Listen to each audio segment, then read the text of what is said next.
Welcome back to WEFTEC Live. I'm the host, Travis Loop.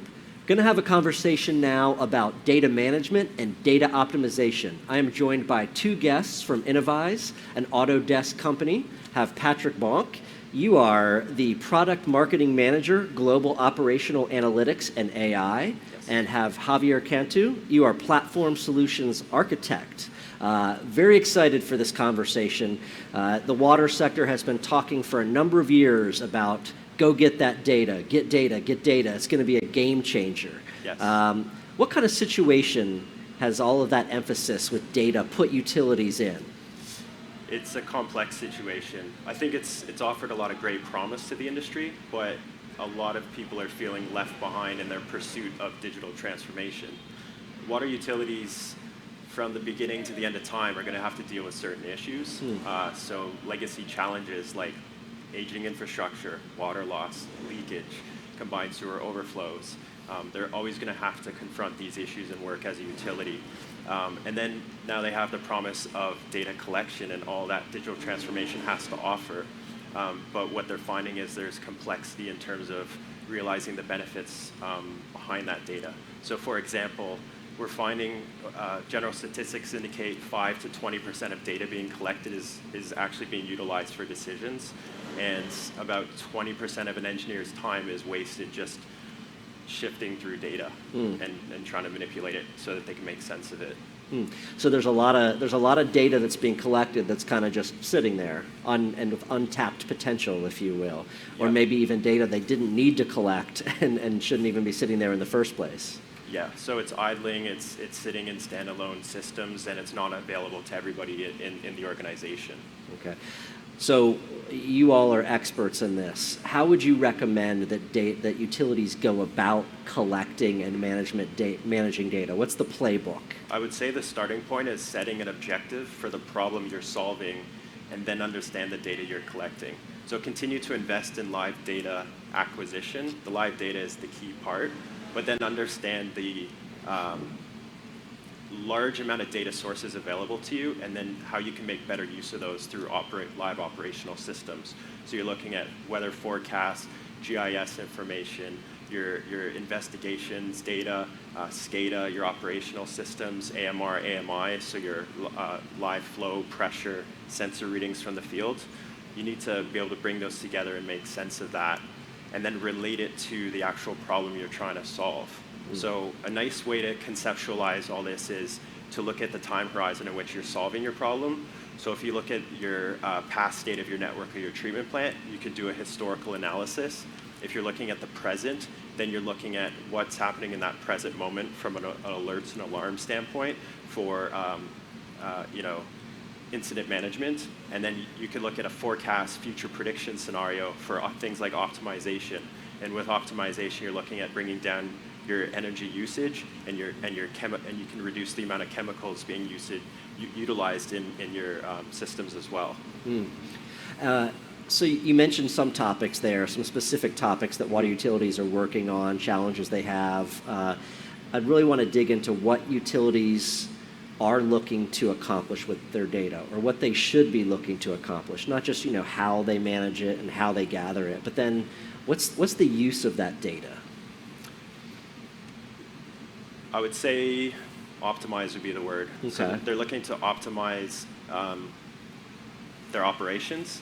They're looking to optimize their solutions that they're utilizing. So as I mentioned earlier, you have multiple moving parts, and it's a matter of bringing those together into common workflows and reassigning it so that you're solving that key objective, what you're looking to solve.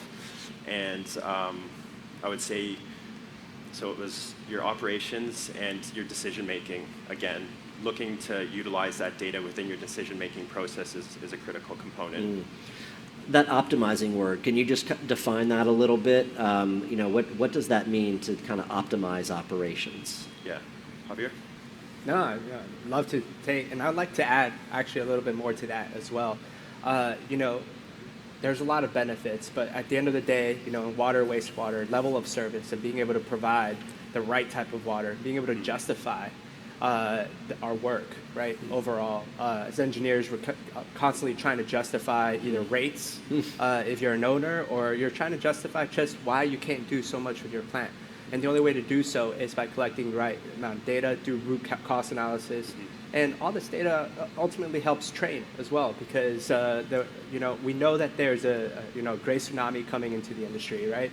And we know that there's a need for tools that bring in data and are easily training the new generation that's going to be coming in and taking over these plants.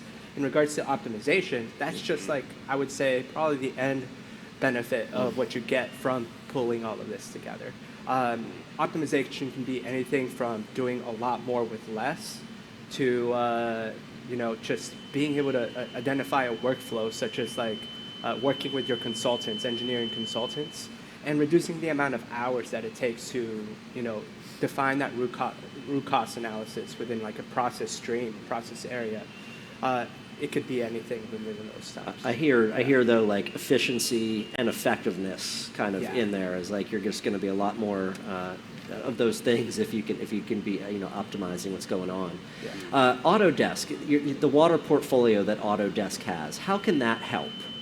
Well, I mean, I'm really excited about what we're working on right now, because we get involved through the stage of every part of a water project, anything from planning to design, operations, construction. We have a solution for most of these things. And today, I'm happy to announce that just a couple of weeks ago, like we released our Info 360 plant product, right, which works to cover the operations aspect of any water or wastewater treatment plant. So when you look at our tool sets for planning, such as InfoWater or ICM or Info Asset Planner or anything of the sort, we can really capture data from the stages of inception when we're developing a capital improvement program, or all the way to maintaining an asset and understanding if it's remaining useful life, to capturing its live analytical data to understand, hey, can we run this asset more efficiently? That ultimately helps us understand how that asset affects process, and process affects assets. Yeah. All right, so I want to also ask about the role of AI and machine learning in all of this. You have AI in your title here. What role does that play in all of this data management, gathering, optimization? I think it seems like it's becoming bigger and bigger in this space, right? What role does it play? How are things changing there? Do you want to start, or? I mean, I have a lot to say about this. It's my everyday, Patrick. But I'm going to let you. Yeah, I would say the main goal is making AI more accessible, optimization more accessible to more utilities and more councils. So at the moment, it's utilized in a lot of the larger utilities. Some of the more complex modeling applications, we're making it part of a platform, so that you have your descriptive analytics, which is going to tell you your performance over a particular period of time. You have your predictive analytics, and those could be something like a hydraulic model that can inform something where it can let you know where you don't have a sensor, what is happening in your particular network, or you can run a what if scenario, so that if there's an outage scenario, you can plan for it. Like, what valve do I close if this burst has occurred, to best understand which customers are being impacted by that. So that's a particular model type. And then we have AI, which is what we call prescriptive analytics. And with the end user, they're receiving predictive recommendations by the AI, essentially set points on a particular asset, how to operate it optimally to achieve energy reduction or chemical consumption reduction. So normally that maturity of models over a period of time, it's viewed as a bit of like you're starting with your descriptive, and then you're working your way to those AI, those prescriptive analytics. We're building that all in the same platform, so that we can diagnose and get anybody started as long as they're collecting any type of time series data, and then being able to recommend how they can get faster to be able to utilize those higher order and higher value models. Yeah, Javier. Yeah, so I mean, I talk about AI almost every single day. It's not robots. It's not just. It's not, and I hear like, oh, it's going to take my job, but really, it's not. It's there to give us a tool. It's being used across many industries to find correlations that we haven't known about. And one of the best things that I know that I'm trying to use it here for now, and I'll go over a use case here in a little bit, is understanding what are those things that we aren't necessarily used to looking at, so that we know the type of data that we need. Sometimes we don't even know what we need.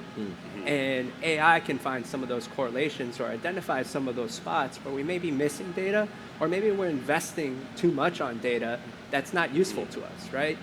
Using machine learning and these kinds of tool sets can really help us make better decisions on how we invest on sensors or anything of the sort. I know just recently we've been working with Anglian Water, one of the largest water utilities over in England, and we combined over 30 AI models from machine learning models and utilizing the cloud, which you couldn't really do in the past, right? Today, we can push 30 simulations, all running all at once, and in real time, evaluate what is the best set points for their drinking water distribution network to maintain, water quality, like compliance parameters, pressure, and meet all the demand needs, while it's using the least amount of energy. No human in the world can do that kind of analysis right now. So this is a very powerful tool that, if anything, has warranted the need for more operators that can use these kinds of systems and use them as intelligent, decision support. Sure. Yeah. What size utilities should be heading down this path with their data management, with tapping into machine learning and some of these different types of options? I think you've both brought up larger utilities. They're resource rich. They can kind of dedicate towards this. But yeah, shed some light on the size utilities, and maybe there's different levels that they can start with. I'm really curious on this.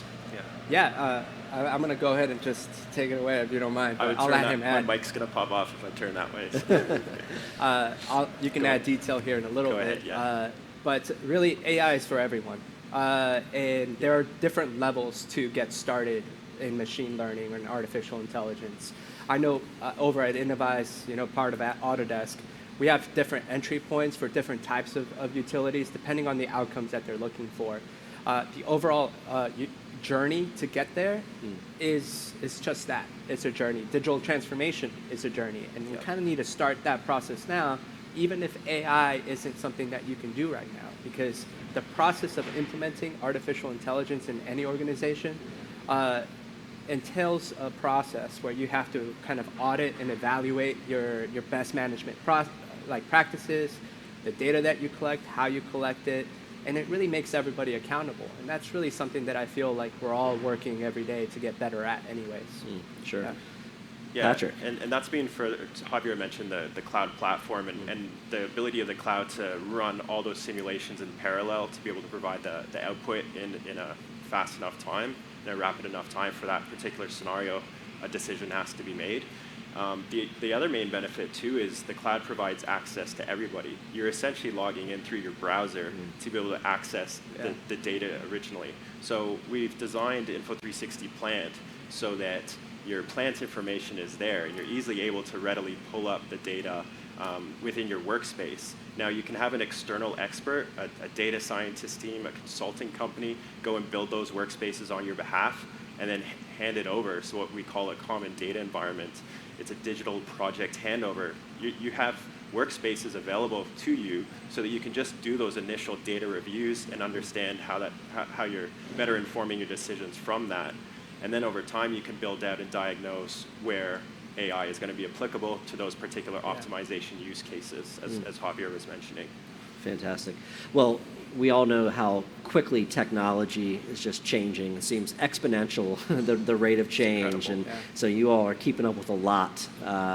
Fascinating information. I thank you both for the conversation. Very informative. Thanks, Travis. Appreciate your time. Thank you very much.